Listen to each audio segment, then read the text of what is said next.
Olá pessoal, bom dia, boa tarde. Espero que vocês estejam bem. Nós estamos encerrando o nosso ano letivo, praticamente nos últimos dias, e vamos finalizar o conteúdo de história discutindo sobre a nova república, que vai desde José Sarney em 1985, quando assume depois da ditadura militar, até os dias atuais com o então presidente Jair Bolsonaro.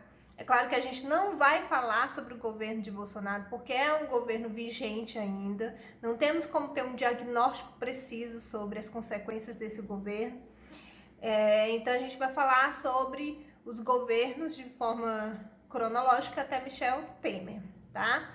E de já quero parabenizar vocês que estão aí do outro lado, que conseguiram durante esse ano tentar extrair o máximo que foi repassado através das aulas à distância. O ensino remoto é complicado, por isso a gente sabe que o protagonista são vocês, as pessoas mais importantes nesse processo, de acordo com as circunstâncias, são vocês, tá bom? Então, para quem chegou até aqui, para quem conseguiu estudar de casa, para quem conseguiu fazer as atividades, enviar atividades no prazo certo e tentar ficar em dia com a matéria, com todas as matérias e focar no Enem, o que é o principal, realmente está de parabéns, tá bom? Então vamos continuar os nossos estudos falando sobre República Nova, a começar pelo governo de José Sarney em 1985.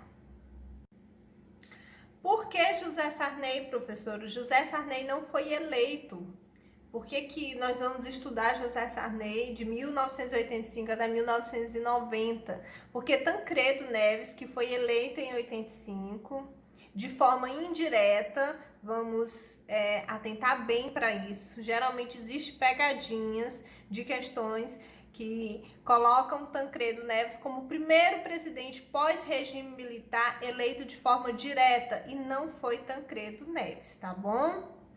Foi, na verdade, Fernando Collor de Mello, que é o sucessor do José Sarney. Então, Tancredo Neves, como vocês sabem, ele não chega a sentar na cadeira da presidência porque ele falece antes. E aí José Sarney é quem vai assumir o governo, vice de Tancredo Neves.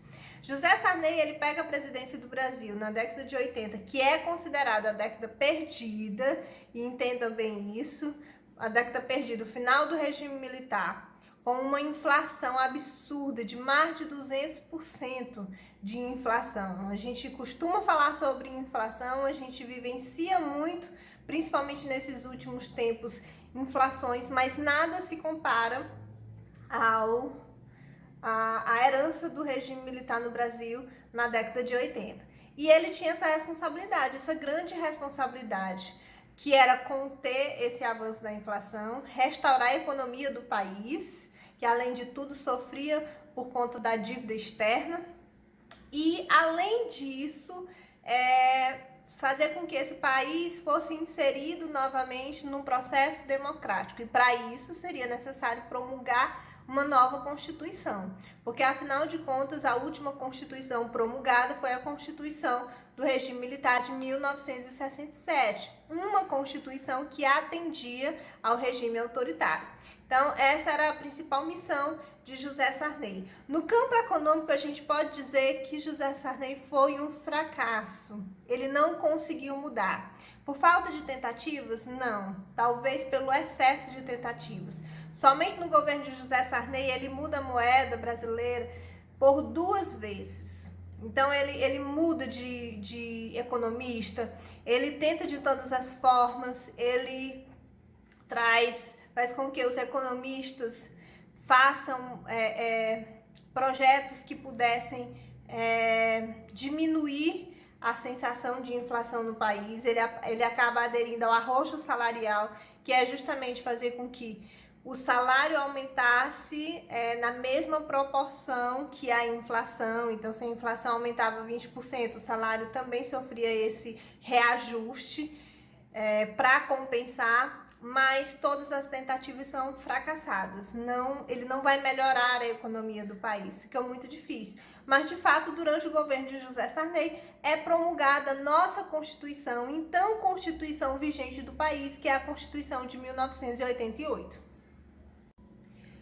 Vamos começar falando sobre os planos econômicos do governo José Sarney, que foram vários, e a cada plano econômico ele demitia o ministro da Fazenda e contratava um outro ministro da Fazenda para iniciar um outro plano econômico, e sempre dava errado. Ele não consegue resolver o problema da economia no país. Quando José Sarney sai da presidência, ele deixa aí um aumento da inflação absurda, bem pior do que a herança do governo militar. O primeiro plano econômico que nós vamos destacar é o Plano Cruzado, logo no início do seu governo, que tinha como objetivo mudar a moeda. Então é a primeira vez que ele muda a moeda aí. A nossa moeda era o cruzeiro e passava a se chamar cruzado, que de uma forma geral, na prática, a moeda ela perdeu 3 zeros. Como assim, professor? O objetivo era valorizar a moeda. Então o que antes valia 1.000 cruzeiros seria o referente com a nova moeda de 1 cruzado.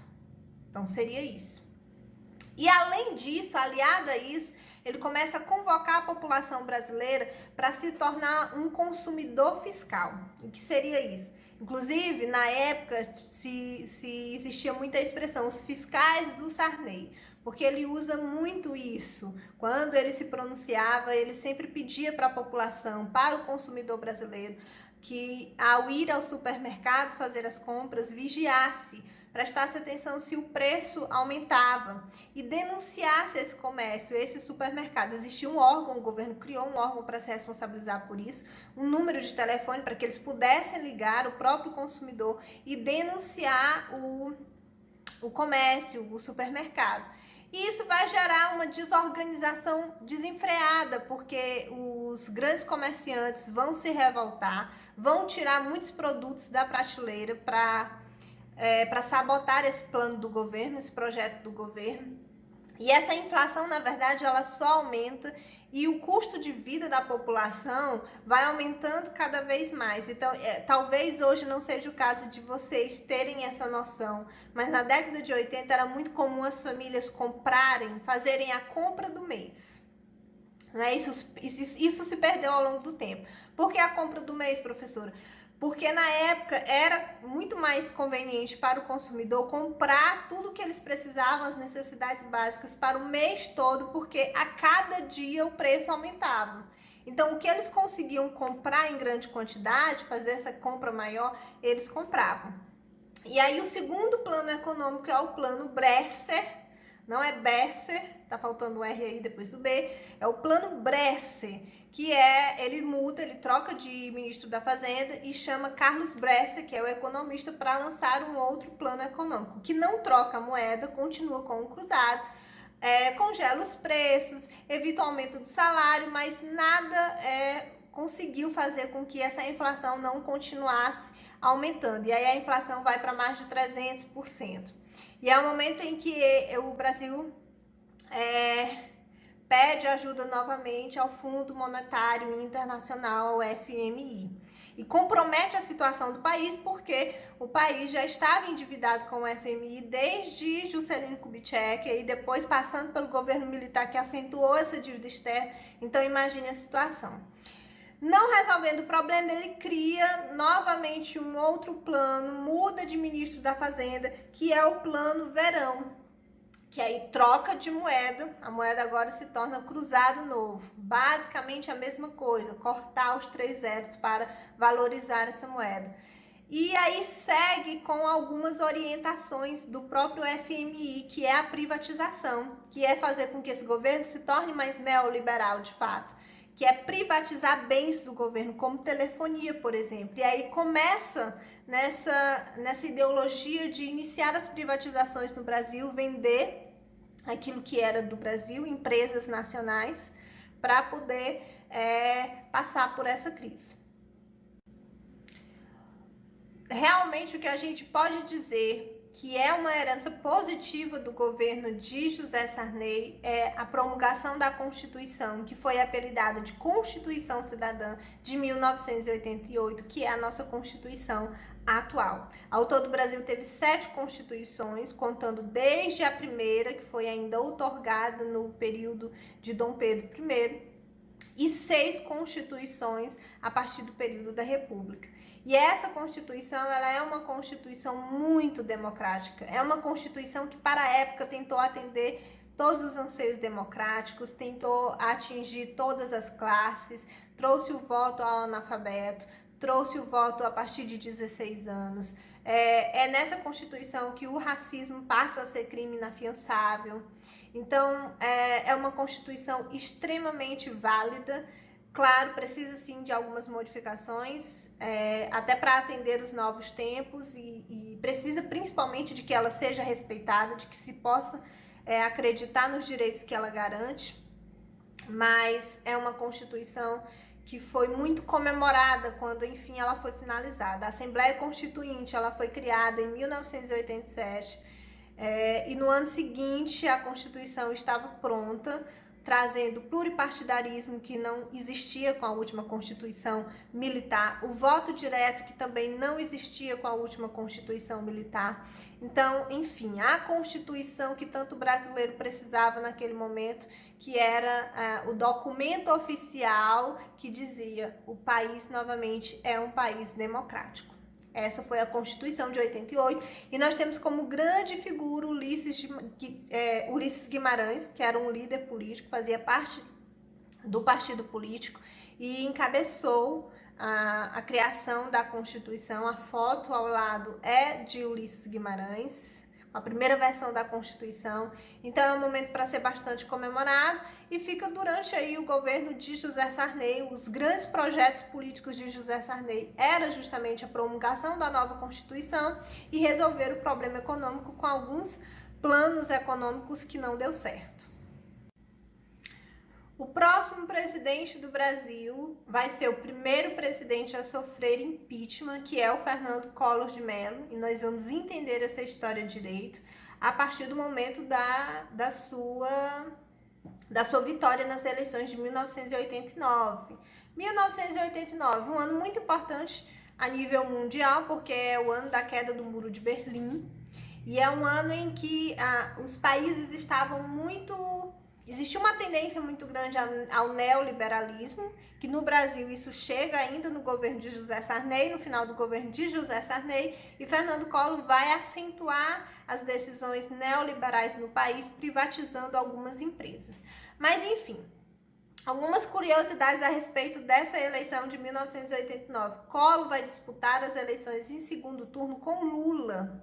Lula é o seu principal opositor nessa época. E desde então, Lula sempre vai se candidatando à presidência e só chega a ganhar muito tempo depois aí do FHC. Mas nesse ano, Lula é candidato, assim como uma personalidade muito conhecida no Brasil, que é Silvio Santos. Ele chegou a se candidatar à presidência nesse período, mas a candidatura dele foi impugnada, então ele as pessoas não conseguiram sequer votar nele, mas ele chegou a se candidatar nessa época.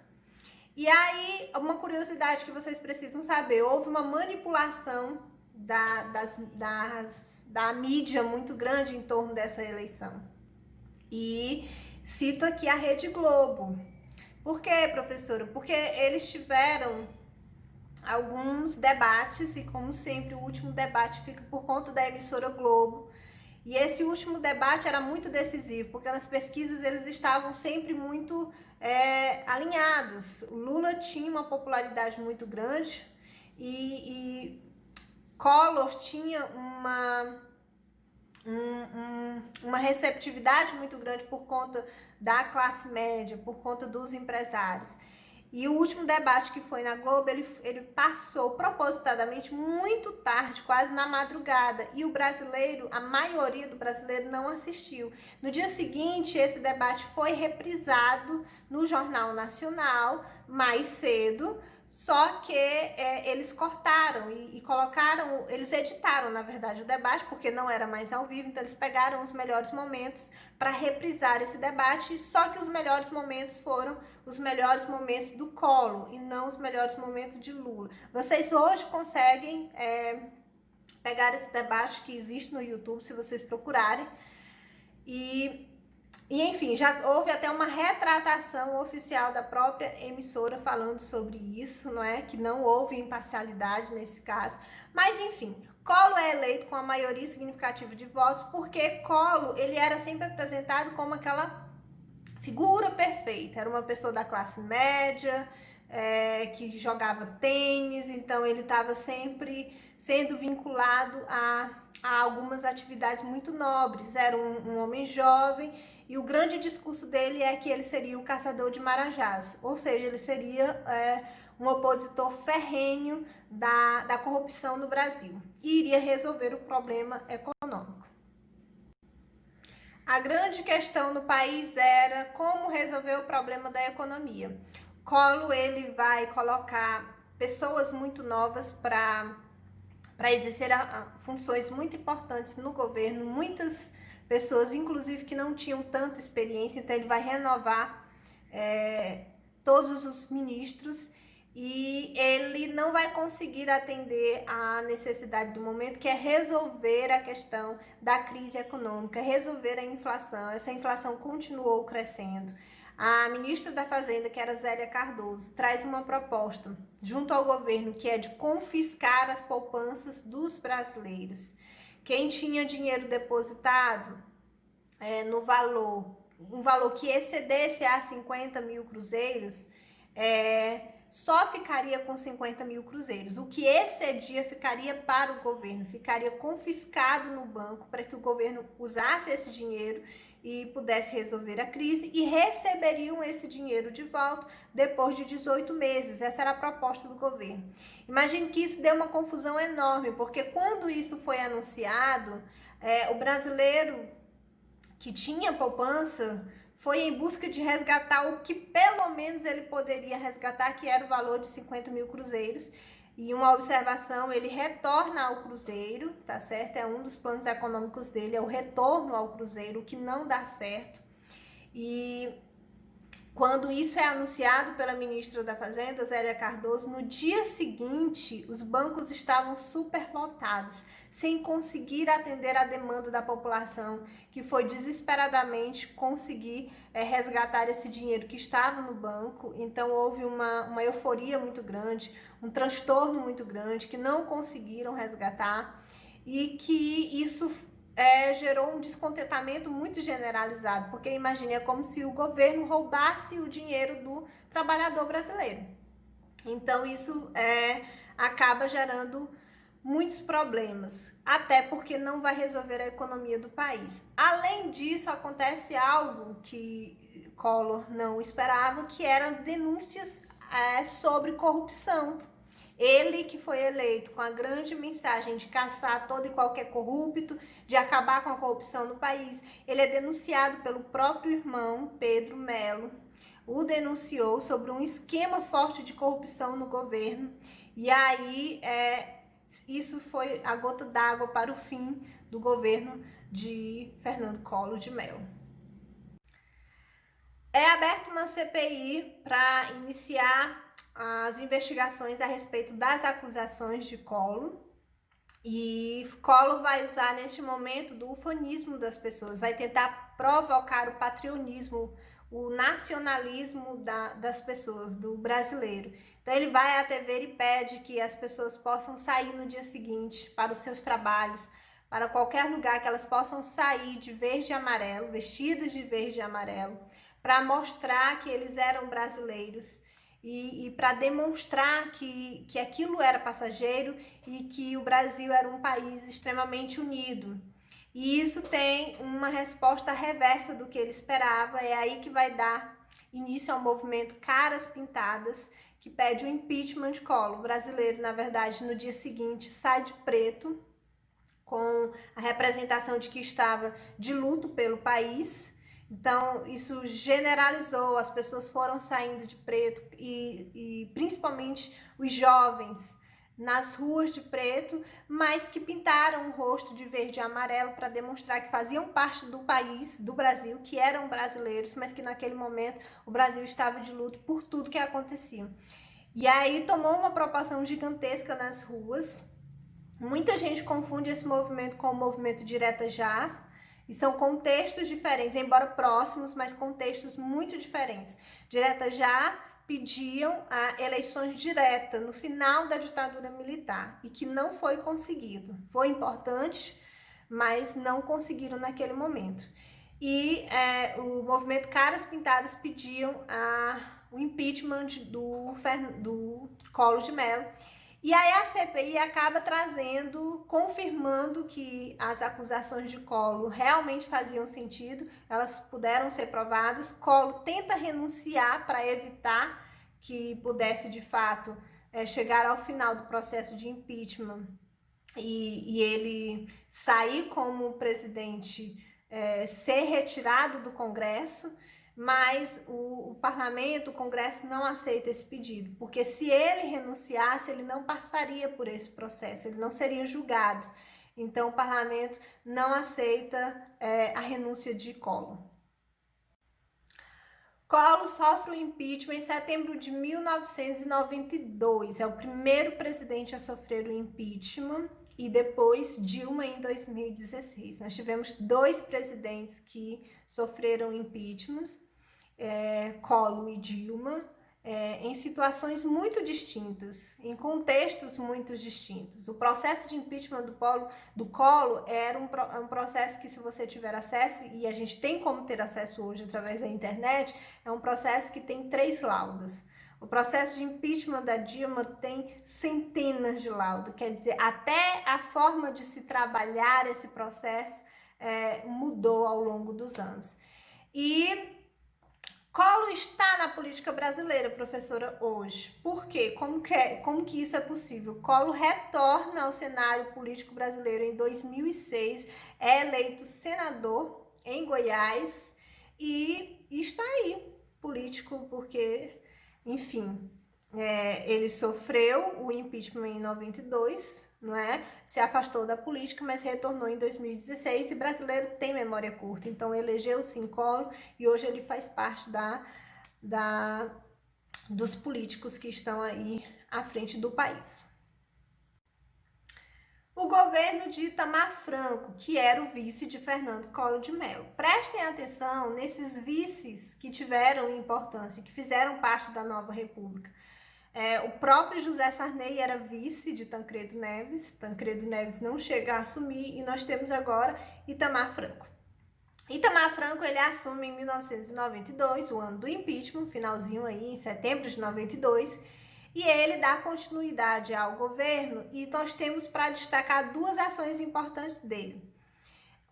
Primeiro, o plebiscito que é realizado, que não é de responsabilidade dele, não é ele que tem a ideia do plebiscito. O plebiscito estava previsto na Constituição de 1988, que era para fazer com que a população votasse se queria presidencialismo ou se queria parlamentarismo. Pela segunda vez, a população vota para decidir isso. Vocês lembram quando isso aconteceu no passado, que foi no iniciozinho, o que antecedeu a ditadura militar, inclusive uma das questões que antecederam foi o fato de João Goulart colocar para a população decidir através de um plebiscito. E quando a população decide pelo presidencialismo, aí sim ele tem carta branca para atuar como presidente de fato.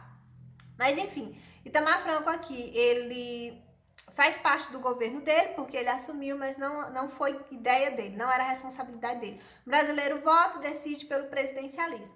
Uma outra ação muito importante é o convite que ele faz para compor o governo dele ao Fernando Henrique Cardoso, que era muito respeitado, muito intelectual, considerado muito culto, era professor da USP na época, e sociólogo, né? Uma pessoa que realmente entendia de sociedade, e economista também. Então ele chama para ser ministro da Fazenda. E Fernando Henrique Cardoso, que começa como ministro da Fazenda, no ano seguinte, né, vai se candidatar a presidente do Brasil e é eleito, e nós temos 2 mandatos de Fernando Henrique Cardoso. O que Fernando Henrique faz enquanto ministro da Fazenda, professora? Ele cria o Plano Real, a nova mudança da moeda, que dá muito certo e que inclusive ainda hoje é a nossa moeda. Então ele cria como ministro da Fazenda, e é isso que vai fazer com que ele seja eleito, porque essa moeda realmente vai fazer a diferença e vai tirar o país da grande crise econômica que se estendia aí por vários anos. E o primeiro mandato do presidente Fernando Henrique Cardoso. Ele é eleito e, na verdade, ele vai disputar a presidência novamente com Luiz Inácio Lula da Silva, que também é candidato a presidente. Ele governa de 1995 até 2002. Por que, professora? Porque ele vai criar uma emenda constitucional que vai dar direito à reeleição. A nossa Constituição, promulgada em 1988, não trazia reeleição, tanto que os outros presidentes não puderam ser reeleitos. O primeiro presidente a ser reeleito no Brasil, a ficar 2 mandatos, é Fernando Henrique Cardoso, porque ele cria essa emenda constitucional que dá direito à reeleição do presidente, tá? Então ele disputa com Lula, ganha as eleições, ganha ainda no primeiro turno, porque o Plano Real faz com que ele ganhe as eleições, não é? O Plano Real foi muito favorável para o Brasil naquele momento. Era a possibilidade, era a esperança de conseguir sair da crise, e isso é possível através do Plano Real. Como eu disse a vocês, não foi brusco essa mudança da moeda que aconteceu nos governos anteriores. Foi uma mudança gradativa. Primeiro eles criaram uma unidade de valor real, não é? Que era uma espécie de moeda flutuante, uma moeda virtual, para depois, enfim, trocar pela moeda de fato, pelo real. E essa moeda, a grande vantagem é que ela se equiparava ao dólar. Tanto que lá no início, quando houve de fato a mudança, era uma moeda que estava muito equiparada ao dólar. Hoje existe uma diferença já considerável, mas quando foi criada era uma moeda para ser equiparada ao dólar. Por isso que deu certo, inclusive. E aí nós temos 2 mandatos de Fernando Henrique Cardoso. O que tem de mais marcante na sua trajetória política? Primeiro que ele resolve essa crise de uma forma geral, ao que estávamos vivenciando no período, ele conseguiu resolver, e ele, de fato, ele vai concretizar as privatizações, não é? Se a gente precisar falar sobre um governo neoliberal, ele é de Fernando Henrique Cardoso. É claro que a gente vai citar início do neoliberalismo lá com José Sarney, o Collor vai trazer neoliberalismo, mas é Fernando Henrique Cardoso que mais vai, de fato, trazer ações neoliberais para o país.